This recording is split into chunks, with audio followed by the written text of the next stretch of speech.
What's up guys, KP Moto back, and just gonna do a little rundown of my 2022 CRF110 build, kind of like a build overview video.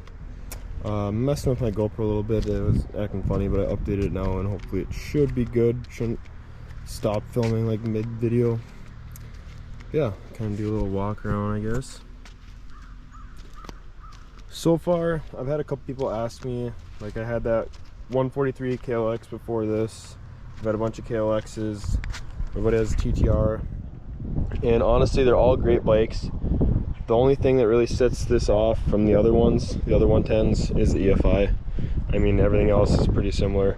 They all do ride a little bit different. Obviously each one of them has a little bit different gearing, but I like the EFI and I like how you can get horse out of these without touching the motor. But yeah, I got kind of a build list on my phone here, quite a decent sized list for a little 110, but yeah, kind of give you guys a walk around. Let's see. I'll start with probably not the first thing I would do, but one of the first things, and that's going to be the suspension and tire setup. So in the rear we have a D&M 350-pound shock, kind of dirty, but it's in there, and a 1-inch extender.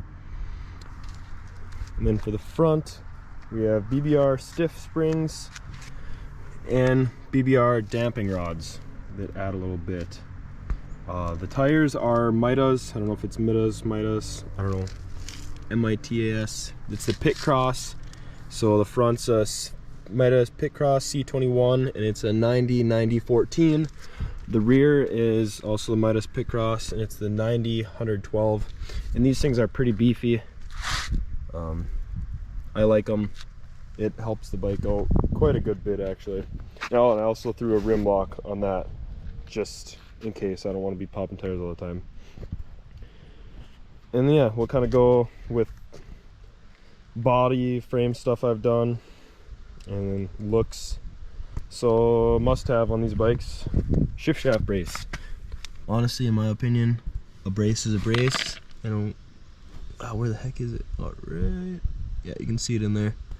Shift shaft brace, you need that so you don't bend your shift shaft. And that is the Kinetic shift shaft. Is like 15 bucks.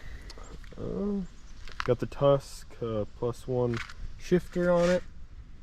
Got the DRC Wide foot pegs, and I like these pegs, but my only complaint is not even about the pegs, about the bike itself. I reused the stock springs and everything because it said you could, and a couple rides after that happened. So that's not the peg's fault though, that's just obviously stock Honda stuff there. I did get the Taper CRF50 or the XR50 bars, and I just bought the whole kit from T-Bolt. Way easier than trying to find all the stuff and extend everything. Just buy the whole kit, save yourself. I mean, you might spend a little more, but save yourself all the time and hassle, in my opinion at least. It has the NUBZ frame cradle on there. Some people say you need them, some people say you don't. Right in there, you can kind of see it. But I don't know. I've ran cradles on all my bikes, on my actual bikes that I haven't just like flipped. And I don't know, gives me a peace of mind. So get that if you want. It is kind of expensive. It was like 130 bucks, but then I got a skid plate, which also kind of a peace of mind thing, and you can actually set it on a stand. That is the Peak, P-E-A-K skid plate. I like that. It was about 100 bucks. Got the Lux extended kickstand, and it worked perfect. I got it all scratched up. Look at that. I got it all scratched up, but it worked perfect until I put the Mitas Picross tires on. You can see it's a little bit tipped over. It's still way better than stock. So I mean, if I had the stock one on there right now, I wouldn't even be standing up. But yeah, works pretty good. Does what it's supposed to. Got a Motoseat seat cover, like that. It's comfy, stock seat, good enough for me. Airtime brake pedal tip. It's kind of nice. Didn't want to buy the whole thing, so I just did that and extends it a little bit. Got a video on how to do that. I have a video on basically putting everything on this bike, so if you want to look back, just go for that. Graphics kit. Got the light bar kit. I kind of just pieced that together. I don't know, I think I have like 55 bucks into that. I did not make a video on that, sorry about that.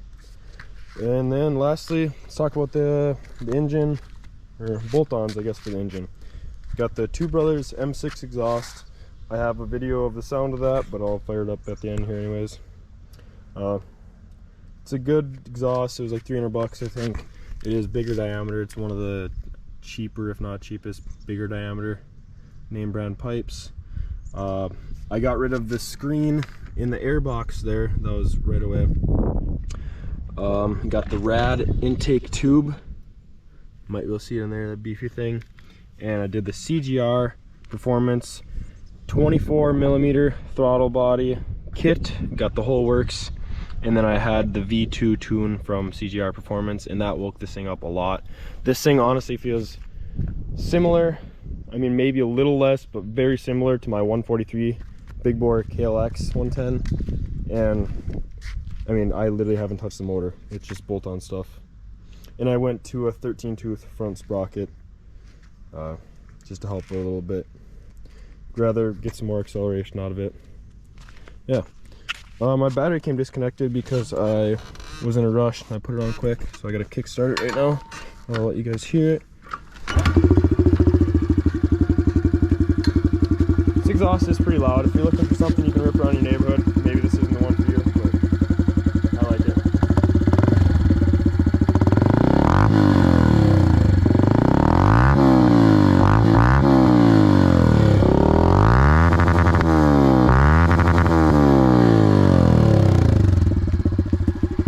If you're wearing headphones, probably a little too late now, but yeah, that's probably loud. Yeah, thanks for watching, guys. If you have any questions, I mean, most of the stuff you can look back on previous videos and either kind of like me talking about putting the parts on or me putting the parts on. So just go back, look at that. But if you guys have any other questions, drop it in the comments. And in the videos, in the build videos, all the parts are linked. So if you want a part, you should have the link in the description. You guys have a good night, good evening, good morning, whatever it is. Catch you on the next one.